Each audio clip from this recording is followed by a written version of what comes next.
gang? Spacetime Badass here, out in this somewhat muggy day, but still very beautiful and bearable, tolerable, in fact, to the recent holy shit, it's summer weather we've been having. Couple of things. I'm going to start making videos. I kind of said it more regularly in the last video, but I didn't really release a schedule, so I say, why don't we just try to get a video out? We'll start once a week. We'll start out, why not today, Fridays. So, expect a video on Fridays, and if I can adhere to this schedule, then I can certainly add to it and grow from that point, because, you know, like I said in the last video, it's just time to stop being such a fucking slacker in life. So, another thing is that I'm making another herb video, whereas last time my everything you need to know about Silene capensis, or African dream root, got quite a good amount of views and a good following, and it seems like people want me to do more of those sort of things. And I said if that did get a decent amount of views, that I would do, I would try other herbs and kind of make it a little series. So I am going to do that, being that those are my kind of highest viewed videos. So this time I have actually just placed the order. If I weren't recording with my phone, I'd show you my phone right now and show you that I did place the order. So I have a half an ounce of Camellia Zacatichichi coming. So that's supposed to help with lucid dreaming and vividness of dreams and that sort of thing. So I got enough of that so that I could try it in various ways and give the same kind of feel to my to that video as I did the last video, to where I try like all the different methods that you can try it and give my analysis of each. So look out for that. I'd give that probably a few weeks, because one, it's got to get here. Two, I've got to give it a fair shot for I'd say about close to a week with each method. So I know there's tea, there's smoking it, there's probably some other method that I don't know about yet. So I got to do some research on that. So that is coming, guys. And overall for today, though, I just want to talk about all-day awareness.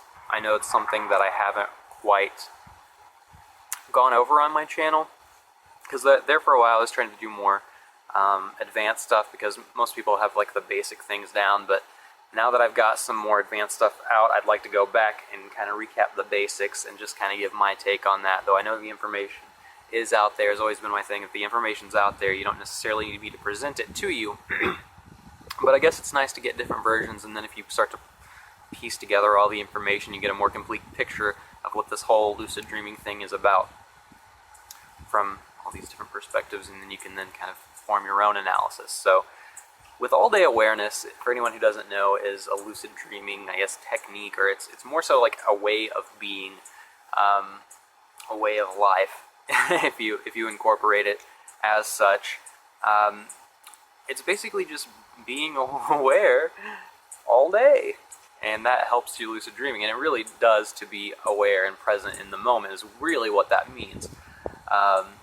A lot of people do it like they would do, for instance, meditation, where and there's one form of meditation, Vipassana, I think, if I'm saying that correctly, is which is the meditation that I had used when I had started out with it, which is basically, to explain the meditative aspect and how this relates to it. If you're meditating, you would sit and you'd fucking focus on your breath and just being present, but then at some point you'll get an itch and you'll have the desire to scratch that, so you would just actually acknowledge that itch and you would label it desire or whatever you would label it, and then you just put it out of your mind. You just no longer give that any amount of thought, and then you move on. So after a while your foot might go to sleep and you'll have the desire to move it, or you'll feel the discomfort, so you'll label that desire or discomfort or whatever you will, and then you'll let it go.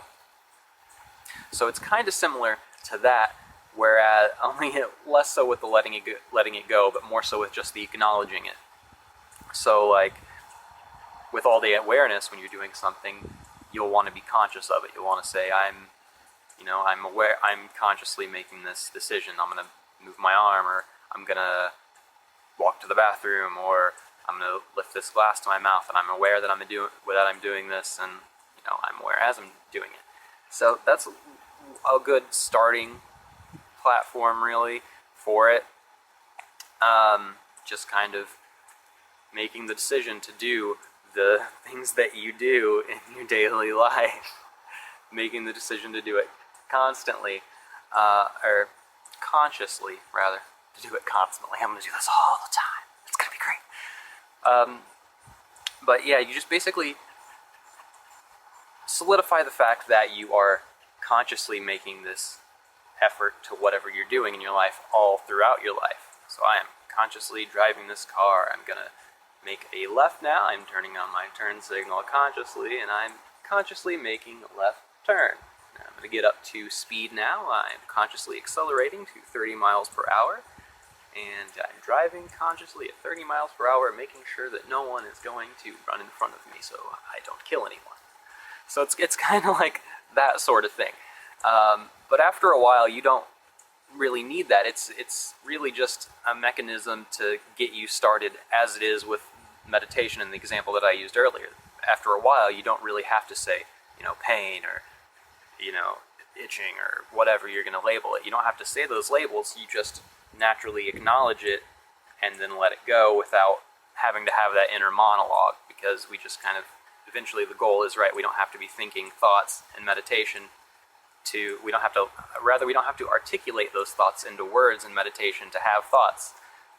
Or even as a normal person, as I've gone over in my other video, thinking without the inner monologue, where I teach you how to kind of get past having to articulate your thoughts, because believe it or not, human beings have existed longer than language, and so we had to think in some terms before, and it wasn't linguistic, was it? And it's just more so getting back to that. So I would say the same for all-day awareness. You get to a certain point where the mechanism has served its purpose, and you no longer really need to be like, I'm doing this consciously, I am blah, blah, blah, blah, blah. You just become aware of it. That's what the mechanism teaches you to do. So after that point, you should kind of evolve past that. And for me now, I use this, but it's less so about the effort. I mean, sometimes it does take effort, don't get me wrong, but it can become second nature if you give it a chance. And it can become almost an enemy sometimes if you become too aware, which I have the problem with, especially in social situations where there's a lot of things going on, a lot of people. I'm trying to maintain consciousness of my personal space and what's going on here and what's going on within and the decisions that I'm making to interact and that sort of thing, but I'm also becoming and staying aware of the people around me and what they're doing. So you can become kind of fractured and overwhelmed from it, and you can also be too hard on yourself from it. So be aware of that. No, it's not a bad thing, and it doesn't get to be too bad. It's kind of like a switch. You want to be able to have fun when you want to have fun, but you do need to be aware a certain amount in your daily life for it to affect your dreams, because this does directly affect how vivid your dreams are and how likely you are to go lucid. So be aware. That's really all it is, and it sounds easy and it sounds stupid, but give it a try all day. At the beginning of I'm consciously doing this, I'm aware that I am doing this. Try doing that for a whole day, and I bet you can't keep it up on the first try. So it's not super easy, but it's very rewarding.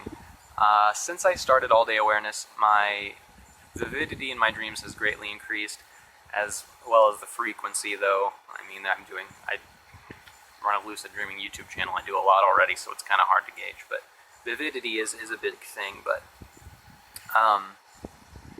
yeah, it should use the mechanism, but bear in mind, weeks down the line, maybe months, it depends on the person, as with everything else, especially with lucid dreaming.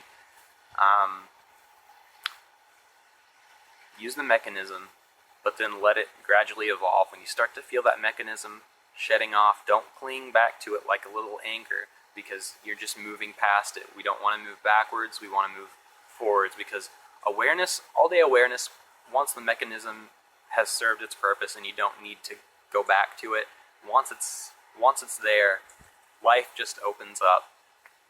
Just thinking about it sitting out here too, it's so nice to be able to be aware and not have to comment on everything in your mind, and just be present. Be aware of the wind, of the heat, the moisture in the air, how the plants sway, being aware of all of it, but not having to comment on any of it really as it's happening to yourself mentally. I'm commenting on it to you because I'm making a video. But it's kind of like that. It's kind of like living in a meditative state. It's living awareness, and I recommend it to anyone, even if you don't want to lucid dream, because it just has so many good benefits, and it helps me with my moods and that sort of thing, because a lot of the time, I mean, I'm a normal person. I get caught up here a lot, but making that decision to just and be here, be right in this moment, is just invaluable, because a lot of the time we can spend all of our time and energy in the past or in the future, and we aren't really living right here. So I can torture myself over my past, or I can stress myself out over my future, and a lot of people fail to realize, or you can just live now and try the best that you can to be happy and do the best that you can for the future, but not stick on it. Learn from the past, don't get hung up. Whew. Hopefully this has helped you a little bit. If nothing else, hey, we got a nice little talk in, and we're starting our video a week here. So if you enjoyed this video at any point, if you connected with anything in it at any point, if you smiled, if you laughed, if you thought I looked stupid with my morning beard that I didn't do anything with today, give us a thumbs up, man. Or better yet, you know, tell a friend who likes lucid dreaming or whatever, man. Dude, guy, pal, chief. Alright, I think that just about does it, guys. Thanks for watching.